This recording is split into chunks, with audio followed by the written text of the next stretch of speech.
sa ulo ng mga humahataw na balita. Hataw Balita. Senado handang dagdagan ang pondo ng Department of Science and Technology para pag-aralan ang coral damage. Hataw Balita. Department of Science and Technology nilinaw na hindi konektado ang pagkasira ng coral sa West Philippine Sea sa pagkabuo ng mga tsunami. Hataw Balita. National Task Force to End Local Communist Armed Conflict o NTF-ELCAC inilabas ang mga ebidensyang magpapatunay na kusang sumuko sa pamahalaan ng dalawang environmentalist activist. Hataw Balita. Office of Transportation Security Officer sa NAIA na umano'y nagnakaw ng $300 sa isang pasahero, iginit na chocolate ang isinubo. Hataw Balita. Mission on Elections, tiniyak na hindi maapektuhan ang COMELEC control ang kabuhayan ng mga residente ng Negros Oriental. Hataw Balita. At klase sa ilang paaralan kanselado dahil sa epekto ng makapal na volcanic smog na muling namataan sa paligid ng Taal Volcano. Hataw Balita. Una sa ating mga humahataw na balita, ipinahayag ng Senado ang kanilang suporta para dagdagan ang pondo ng Department of Science and Technology upang mapag-aralan ang mga naiulat na pagkasira ng mga bahura sa West Philippine Sea.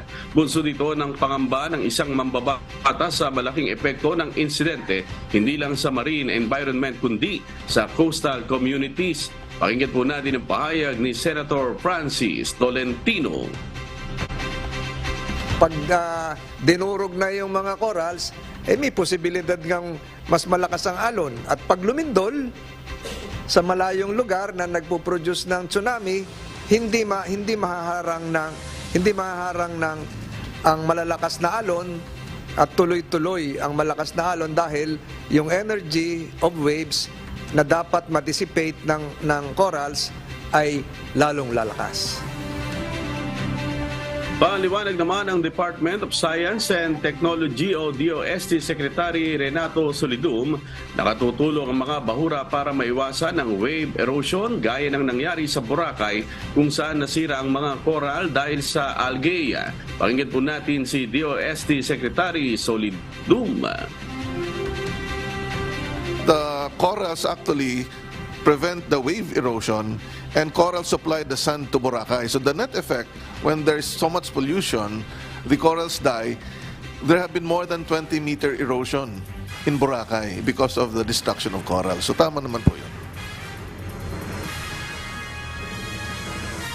Naniniwala si Senator Francis Tolentino na kailangan na ng bansa na magkaroon ng automated na weather station sa West Philippine Sea. Ang planong ito ay tinatayang aabot sa 900,000 pesos hanggang 1 million pesos ang halaga para sa pag-install ng isang automated station na may kumpleto ng sensors at communication system. Solar-powered ito at hindi kailangan ng mga tauhan na magbabantay. Sa ngayon, nasa 200 automated stations na ang nakakalat sa buong Pilipinas habang mayroon ng 7 lokasyon na napili para sa dagdag na 10 weather stations sa bansa. Pakinggan po natin ang pahayag ni Senator Francis Tolentino.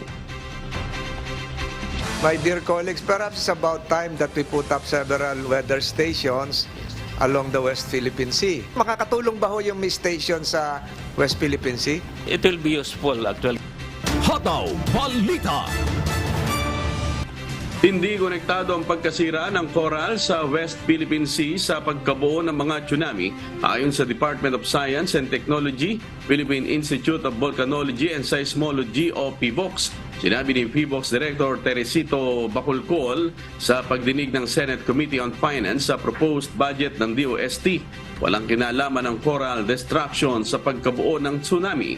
At dahil nakalubog at nasa mababaw lang namang bahagi ang mga nasirang bahura, hindi rin malaki ang magiging epekto nito sa pagkontrol ng malalaking alon. Pakinggan po natin ang bahagi ng committee hearing.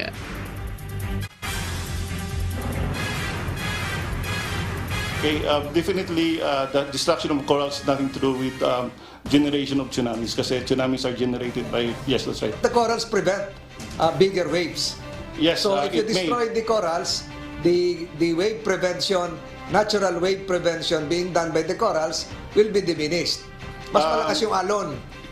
Pero I think that hindi masyadong significant po yung magiging effect ng corals kasi nasa shallower,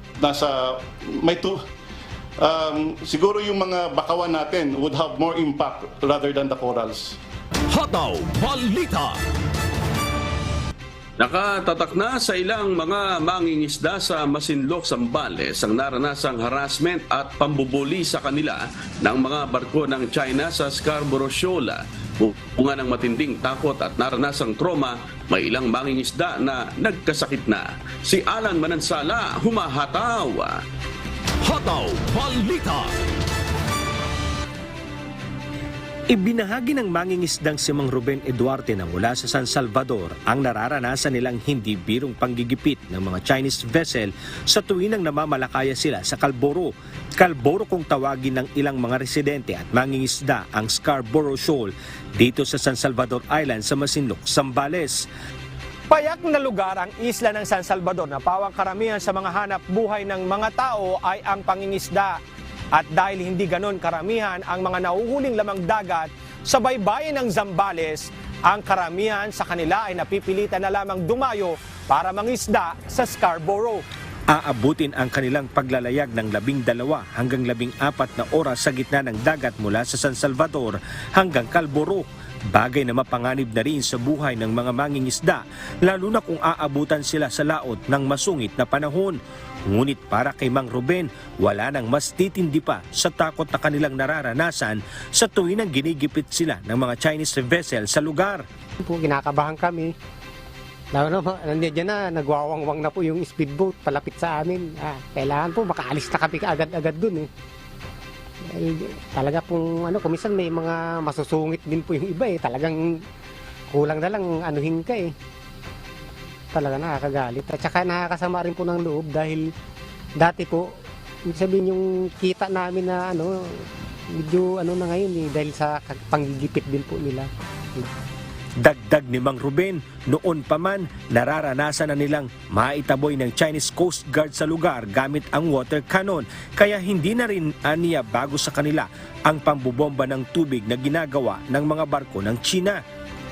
Namin, pupunta kami dito sa may daanan, papaalisin kami, abugin kami. Dito naman, pag malapit kami dyan, bugawin din kami.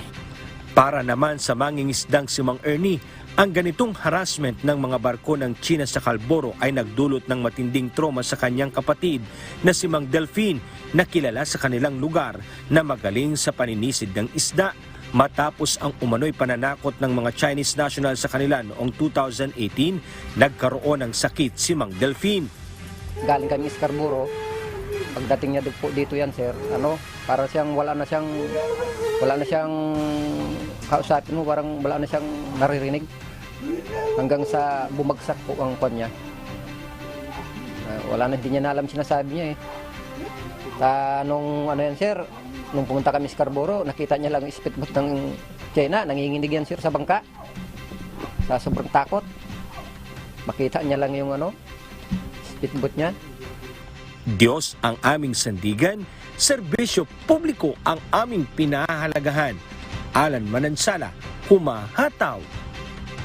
Hataw Balita. Inilabas ng National Task Force to End Local Communist Armed Conflict o NTF-ELCAC ang mga ebidensyang magpapatunay na kusang sumuko sa pamahalaan ang dalawang environmentalist activist na sina Jed Tamano at Jonila Castro.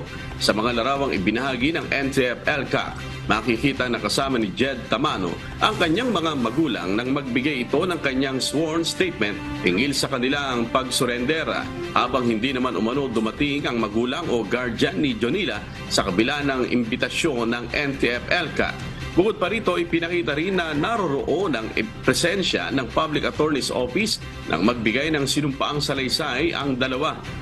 Inamin naman ni Jonila Castro sa kanyang sinumpaang salaysay na hindi totoong balitang dinukot sila kundi tumakas sa dati nilang mga kasamahan. Isang video rin ang ipinakita ng NTF-ELCAC na magpapatunay nila na talagang kusang sumuko sina Tamano at Castro. Narito ang bahagi ng pahayag ni Jonila Castro.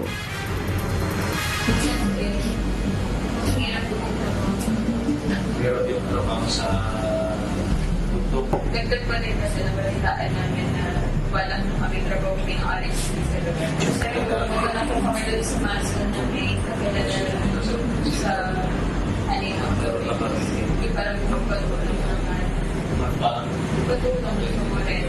Gusto ko talaga mo lang pahinga. Tapos ako po mag-isipan nila. So, most likely po papalis ko sa Sa kabila ng insidente, muling iginit ng NTF-ELCAC na layon lamang nilang isulong ang kapayapaan at sagipin ang mga kabataang naliligaw ng landas at nahihikayat ng mga rebelding grupo. Plano naman ng ahensya na pag-aralan ang presentasyon ng mga sumusukong rebelde upang maiwasan na maulit pa ang ganitong insidente. Pakinggan natin si NTF-ELCAC Executive Director Undersecretary June Torres. There is something that we can learn from this experience, no? The presentation to the media is just to tell the purpose, no? The purpose of presenting them to the media is to let the public know that these two kids, these two young ladies are well taken care of. I won't say that it is a wrong move, no? Just like what I've said a while ago, we need to balance kasi yung building trust and confidence para sa mga nag-iisip na magbalik loob sa atin. Hataw Balita. Iginiit ng security officer na umano'y nagnakaw ng $300 sa isang pasahero sa Ninoy Aquino International Airport o NAIA na chocolate at hindi pera ang kanyang isinubo. Pero duda rito ang Office of Transportation Security o OTS. Ayon kay OTS Administrator Undersecretary Mau Aplaska, hindi naman niya mahirap na kainin o lunukin ang chocolate na kailangan pa itong inuman ng tubig. Kasalukuyang under preventive suspension ng nasabing officer kasamang isa pang personnel at kanyang supervisor.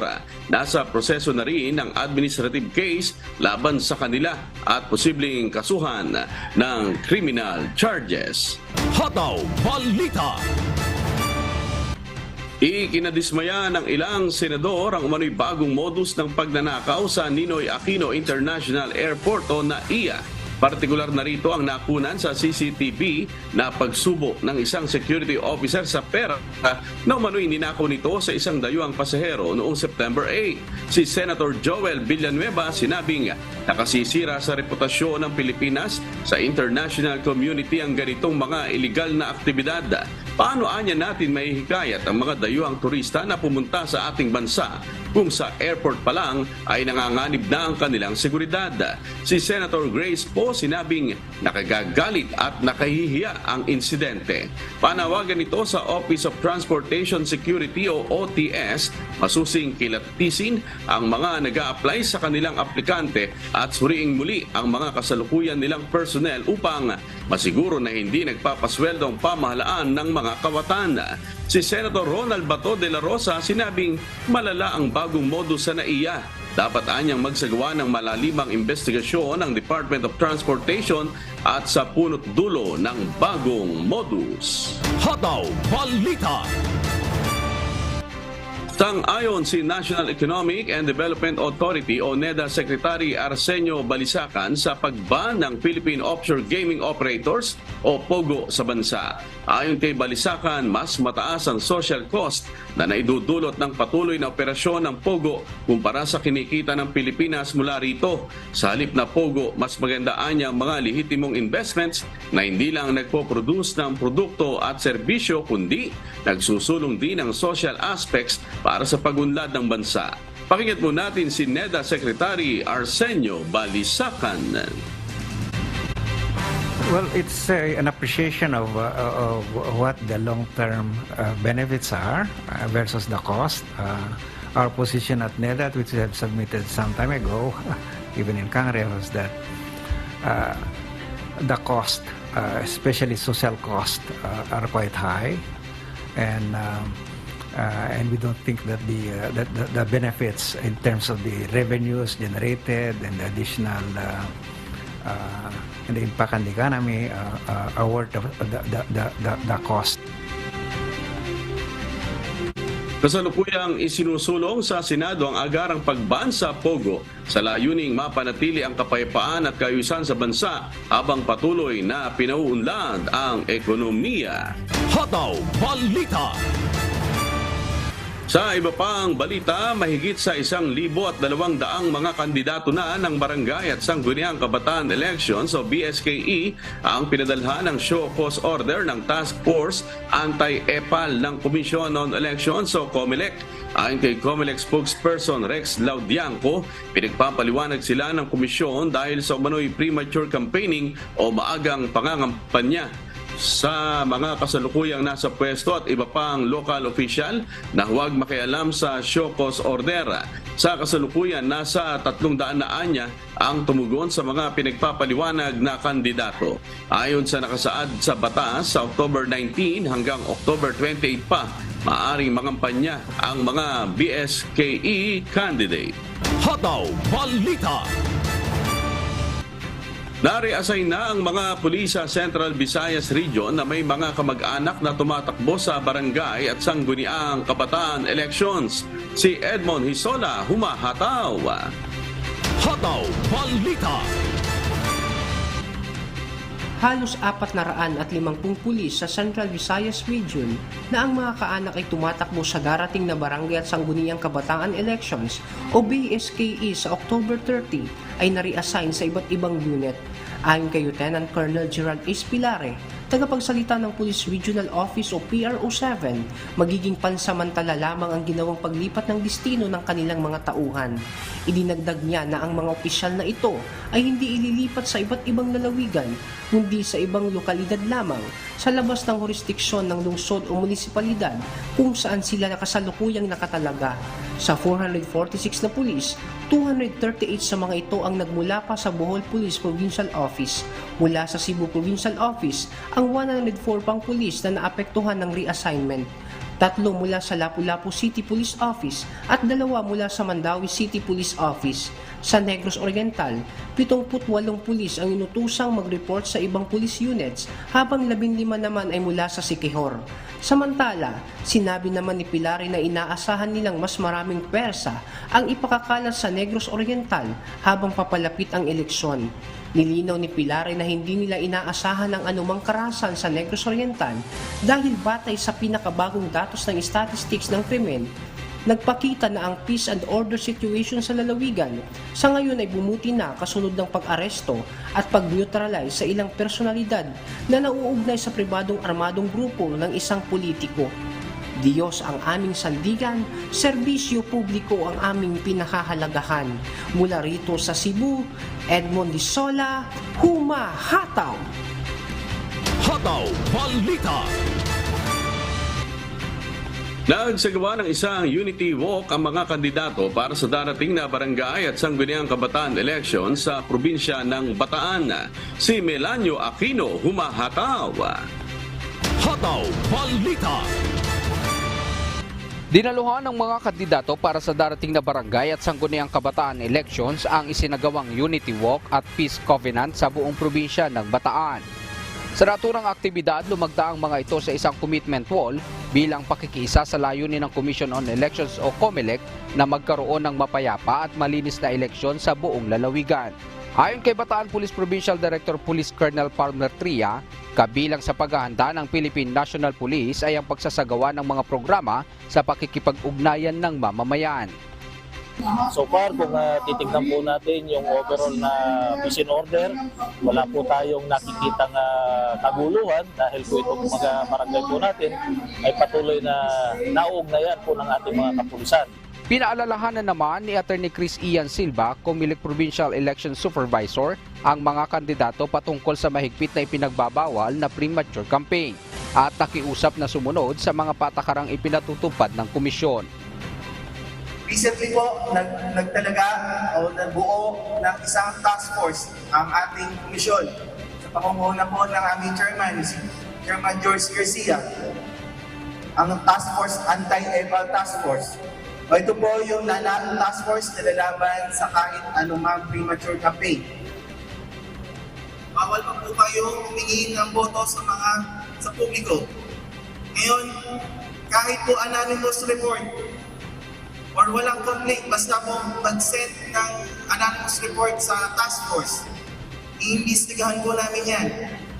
Pag napatunayan po kayo nag-engage in premature campaign, you are subject to petition for disqualification at makakasuhan pa po kayo ng election offense. May penalty na imprisonment. Nakiisa rin ang ilang mga kandidato sa ipinatutupad na gun ban at offline katok ng PNP kung saan isinurrender ng mga ito ang kanilang mga armas. Kanina po sa gawing kanan ng bahagi po nitong ating center, andun po nakalagak yung mga baril. Ito po ang resulta ng ating pong offline katok. Yung po mga expired firearms, sinurrender po ng mga holders. At nakakatuwa rin po dahil kanina kausap ko po ang hepe ng Hermosa, mayroon po doon kasalukuyang mga kapitan na hindi pa po expired ang kanilang lisensya ng baril o yung kanilang health, pero sa kanilang intention at ipakita ang sinseridad sa pakikiisa na ma-arouse na malinis at tahimik ang ating eleksyon, yung po kanilang mga baril ay sinurrender po sa police station.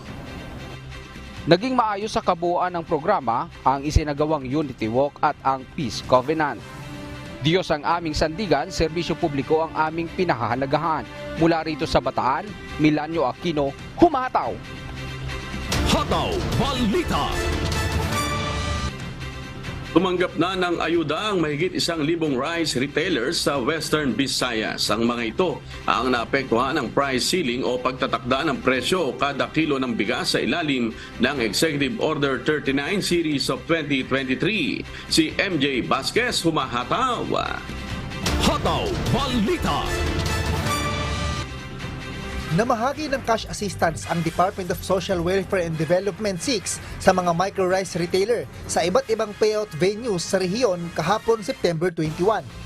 14.5 million pesos na rice subsidy inirelease nitong Huwebes para sa 967 na registered at unregistered small rice retailer. Ito na ang ikalawang payout ng DSWD para sa rice subsidy sa rehiyon kung saan mahigit 1,200 na rice retailer ang nakatanggap ng ayuda. So just to compensate, binibigyan natin sila ng cash assistance. One time to sir? One time? Yeah, this is a one-time cash assistance for them. So hanggang meron pa tayong nakikitang oportunidad para ma-accommodate natin, tuloy-tuloy lang po yung ating pamimigay ng economic relief subsidy. Sa ilalim ng Sustainable Livelihood Program Economic Relief Subsidy o SLP-ERS, makatatanggap ng tig 15,000 piso ang mga nagtitinda ng bigas na naapektuhan ng price ceiling sa ilalim ng Executive Order 39 Series of 2023 o mandated price ceiling. Nag-profile kami sa mga rice retailers, nag-validate kita, ginantanaw natin kung compliant sila sa mandated price ceiling. So if ma-find out natin na compliant sila, included na siya sa aton nga list. Ilan sa mga requirement para makakuha ng assistance ay dapat nasa listahan ng DTI bilang rice retailer, mayroong business registration at valid ID. Ang mga beneficiary naman ay dadaan muna sa profiling, validation o verification kung compliant sila o talagang sumusunod sa price ceiling na 41 pesos per kilo para sa regular milled rice at 45 pesos sa well-milled rice. Kasama rin dito ang unregistered rice retailers pero compliant sa price ceiling ng bigas. Ipinagpapasalamat naman ng mga nagtitinda ng bigas ang natanggap nilang tulong.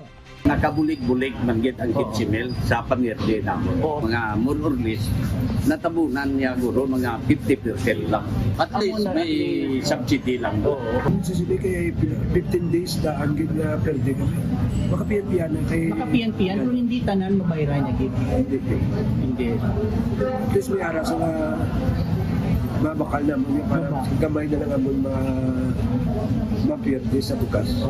Ayon naman sa DTI, tuloy-tuloy ang kanilang monitoring sa mga tindahan para sa third batch ng rice subsidy payout. Target ng DSWD na mabigyan ang mahigit 2,000 rice retailer sa buong rehiyon. Samantala, hindi kasama rito ang mga department stores o ang mga nasa mall. Diyos ang aming sandigan, serbisyo publiko ang aming pinahahalagahan. MJ Vasquez, humahataw. Hataw Balita. Aprobado na ng Department of Budget and Management o DBM ang mahigit 12 bilyong pisong pondo na alokasyon para sa pabahay ng mga informal settler at mga biktima ng nakaraang kalamidad sa bansa. Si Jerry Galicia, humahataw. Hataw Balita. Nagbigay na ng go signal ang Department of Budget and Management o DBM sa pagre-release ng mahigit 12 bilyong pisong pondo para sa mga informal settler at mga biktima ng mga nakaraang kalamidad na tumama sa bansa. Inaprubahan na ni Budget Secretary Amina Pangandaman ang pagpapalabas ng Notice of Cash Allocation na nagkakahalaga ng 12.259 billion pesos sa National Housing Authority o NHA. Ayon pa sa DBM, ang request for payments kung saan nakakarga sa mga nakarang taon ang nirelease na allotment ay suportado ng mga dokumento ng Special Allotment Release Orders na kasama ang kanilang halaga, status of fund utilization at mga finance accountability report. Gagamitin ang naturang bilyong pisong pondo para sa housing assistance para sa calamity victims. May natitira pang 200 milyong pisong pondo na nakalaan naman sa konstruksyon ng mga unit na 5-story building at low-rise residential building sa Western Visayas. Para ito sa resettlements ng mga informal settler. Ayon kay Pangandaman, ang inirelease na budget ay batay sa panukala ng Pangulong Ferdinand Marcos Jr. na mabigyan ng disenteng tuluyan o tahanan ang mga informal settler. Ang NHA ang sole national agency na may mandato na makabahagi sa housing production ng bansa para sa disenteng tahanan ng mga Pilipino sa ilalim ng administrative supervision pangangasiwan Department of Human Settlements and Urban Development tungkulin ng NHA na maging government housing production at financing arm. Diyos ang aming sandigan, serbisyo publiko ang aming pinahahalagahan. Jerry Galicia, humahataw.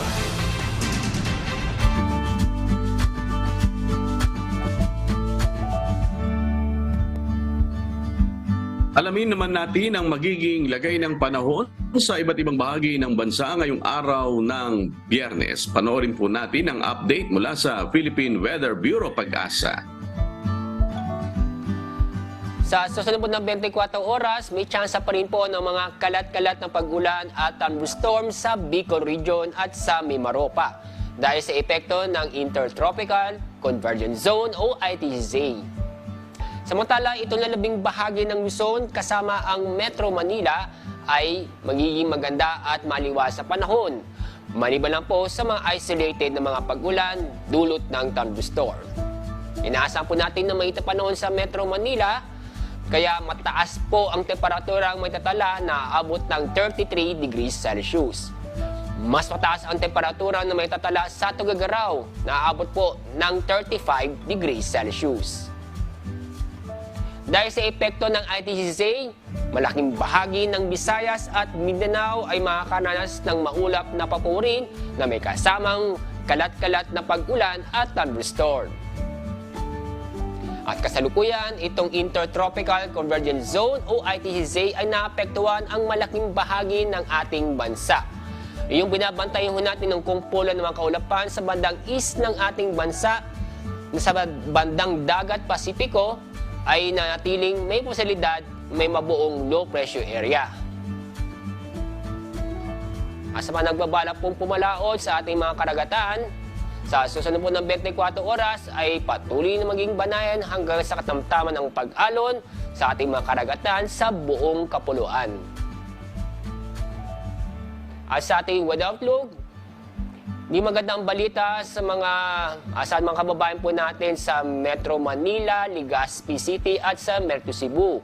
Dahil sa weekend ay magiging maulan na panahon kung saan magiging kalat-kalat na pag-ulan at thunderstorm.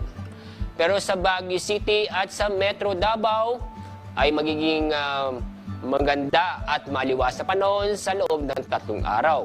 Maliban po sa mga isolated na mga pag-ulan.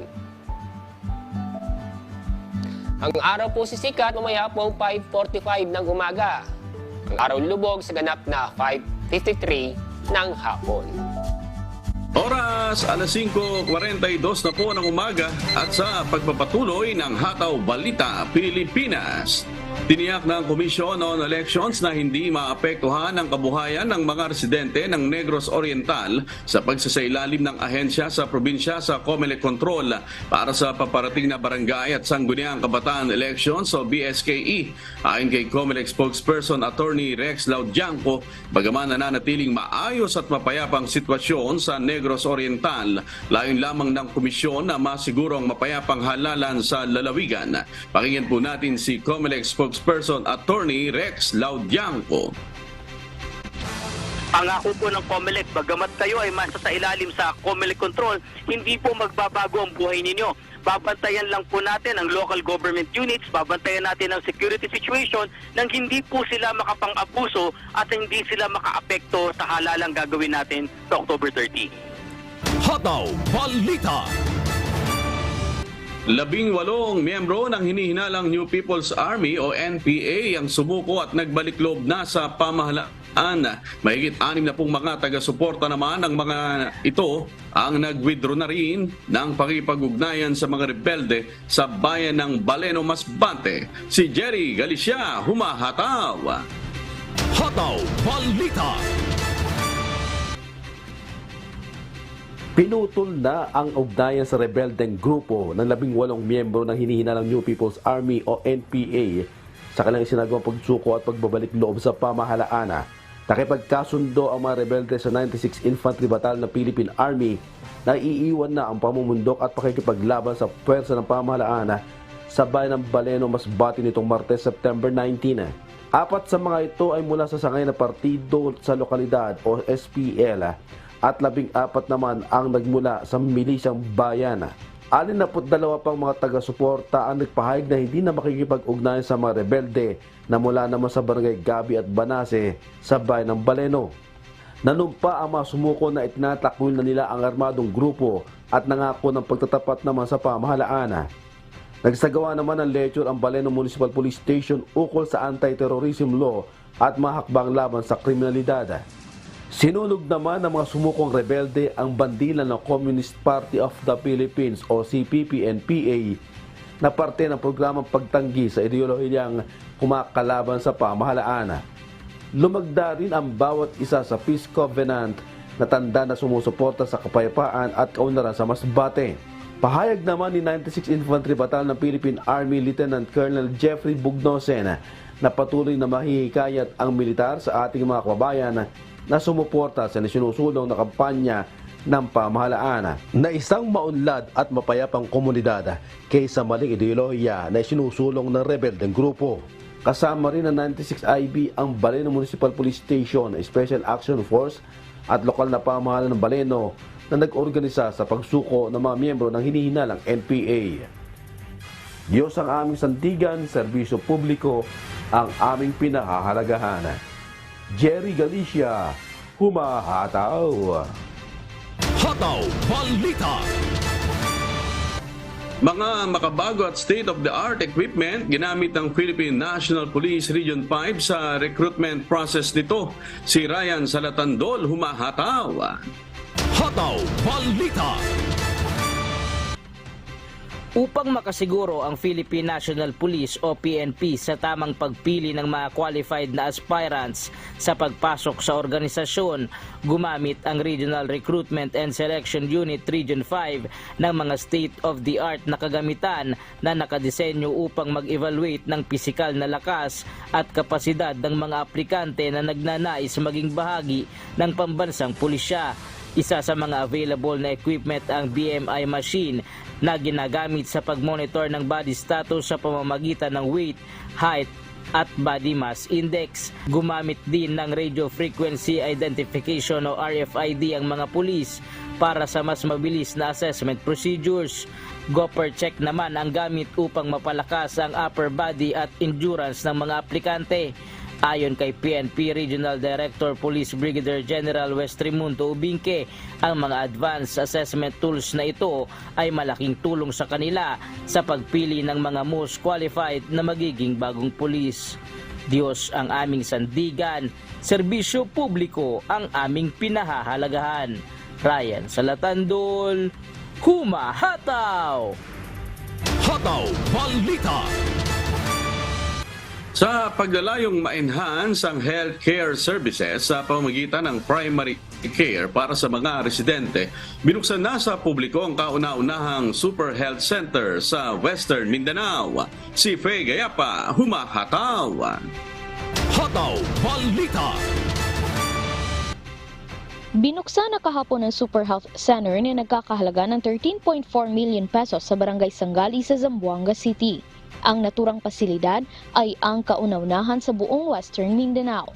Mayroon itong medical equipment na nagkakahalaga ng 1.5 million pesos na naglalayong mapabuti ang mga serbisyong pangkalusugan o healthcare services para sa mga mamamayan sa pamamagitan ng primary care, consultation and early detection.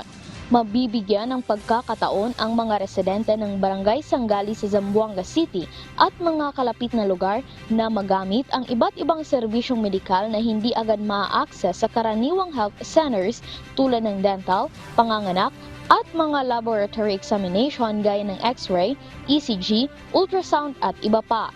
Bukod sa naipatayo sa Barangay Sangali sa Zamboanga Peninsula o Region 9, mayroon na ring 2 medium super health centers sa Talon-Talon at Manikahan na kasalukuyang under construction pa. Binigyang diin naman ng lokal na pamahalaan na magbibigay ang naturang pasilidad ng malaking tulong sa pagpapabuti sa kalusugan at pagsusulong ng kabutihan sa mga residente sa lungsod. Diyos ang aming sandigan, serbisyo publiko ang aming pinahahalagahan. Mula rito sa Zamboanga City, Faye Gayapa, humahataw! Hataw Balita. Maraming hinaing ang ipinahayag ng iba't ibang grupo sa kanilang isinagawang kilos protesta sa Cebu City bilang paggunita ng ika-51 taon mula nang ideklara ang martial law sa bansa. Si Edmond Hisola, humahataw! Hataw Balita.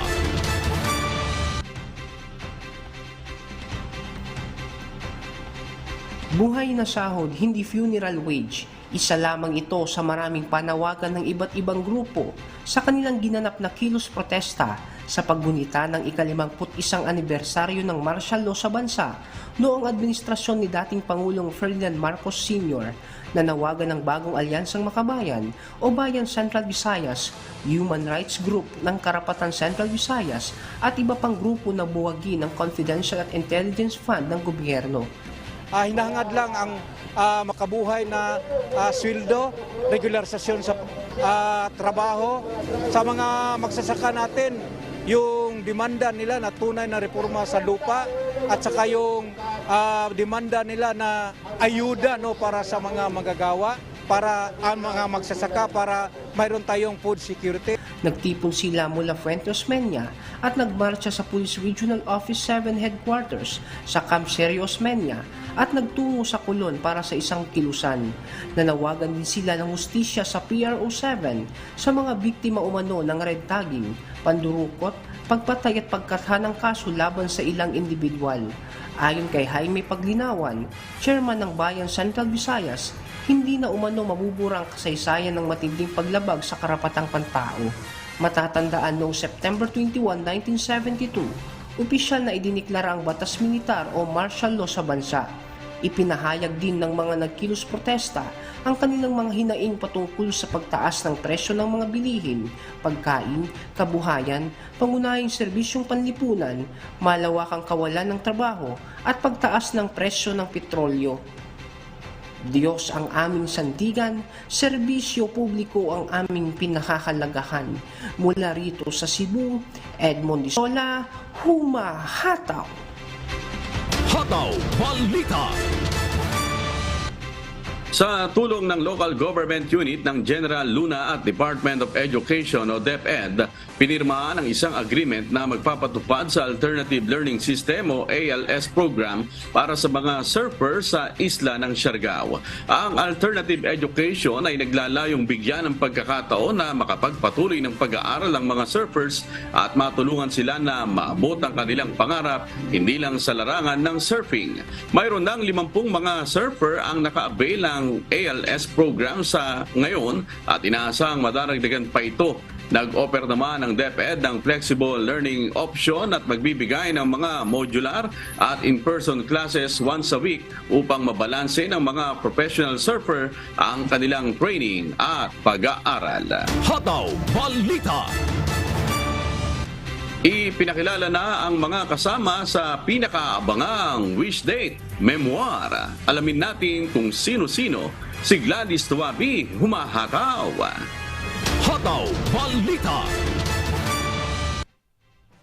Could anyone forget about the one you love? Could we ever overcome the pain of loving? Could friends be in love with a friend? Isa na namang kapanapanabik na istorya ang aabangan ng Wishers sa 9th installment ng Wish Date na may title na Memoir. Kwento ito ng pag-ibig at pagkakaibigan. Tampok dito ang premyadang aktres na si Alice Dixon, ang UNTVC News anchor at veteranang aktres na si Luella de Cordova. I play a lawyer who has a situation, not a situationship, but something that happened in her life na pinagdadaanan niya. Sa amin is about finding and losing love, trusting in what your fate will be, and I think life in general, you know, it's ups and downs. Ngayon naman, ito naman best friend ako. Pero kung doon sa mga ibang roles na nagampanan ko noon, sa mga movies, syempre yung ibang ma-aksyon. Ito naman, makabagbag damdamin, iyakan blues. Kasama rin sa mga magbibigay kulay sa istorya sina Devon Seron, Shira Diaz, at ang GMK host Joshua Janicio. At dahil ang konsepto ng Wish Date concert ay kombinasyon ng theater, film at live performances, hindi mawawala ang mga natatanging awit na bibigyang emosyon ng inyong mga paboritong OPM artists.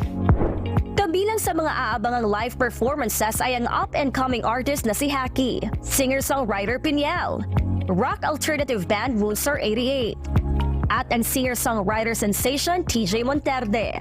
Sobrang nagulat ako nung nalaman ko yung konsepto ng show. It's not a concert kasi it's a combination of both. So doon ko nasabi na iba talaga ang Wish 1075. Trendsetter talaga kumbaga. Gusto nyo talagang itry yung mga bago. Paiiyakin at pakikiligin. Music po namin ang bahala sa inyo. Just be with us. Abangan ang Wish Date Memoir ngayong October 1, alas 6 ng gabi sa Araneta Coliseum. Save the date and experience a night full of songs and stories. Diyos ang aming sandigan, serbisyo publiko ang aming pinahahalagahan. Gladys Tuwabi, humahataw! Hataw Balita. Ayan, abangan natin yan. October 1, malapit na. Ayan, at gusto lang natin na ipaalala nung di na lang umabot sa ating balita. Maraming eskwelahan ang kansilado ngayong araw diyan sa Cavite at sa Batangas dahil po sa makapal na sulfur dioxide o asupre na lumalabas diyan sa Bulkang Taal. Ayan. At salamat po sa lahat ng mga tumutok po sa atin sa ating isang linggong balitaan dito po sa Hataw Balita Pilipinas at maging sa mga tagapakinig po ng Hataw Balita Pilipinas sa Radyo La Verdad 1350. At day 10 na po tayo sa nagpapatuloy na mass indoctrination ng MCGI mamayang alas 7 po muli ng gabi Philippine Standard Time sa official MCGI social media accounts. Kabilang po ang MCGI channel, ang official YouTube channel ng Members Church of God International. Patuloy rin po namin kayong inaanyayahan na makiisa sa Global Prayer for Humanity tuwing Lunes hanggang Biyernes alas 9:30 ng gabi. Ito po'y nakastream ng live sa lahat ng MCGI social media accounts. Ang Global Prayer for Humanity ay bukas po sa lahat, anuman ang inyong relihiyon o lahi. At sa aming ibabahaging mga salita ng Diyos na ating sandigan, mula sa unang Korinto, Kapitulo 3, talatang 9. Sapagkat tayo ay mga kamanggagawa ng Diyos, kayo ang bukid ng Diyos, ang gusali ng Diyos.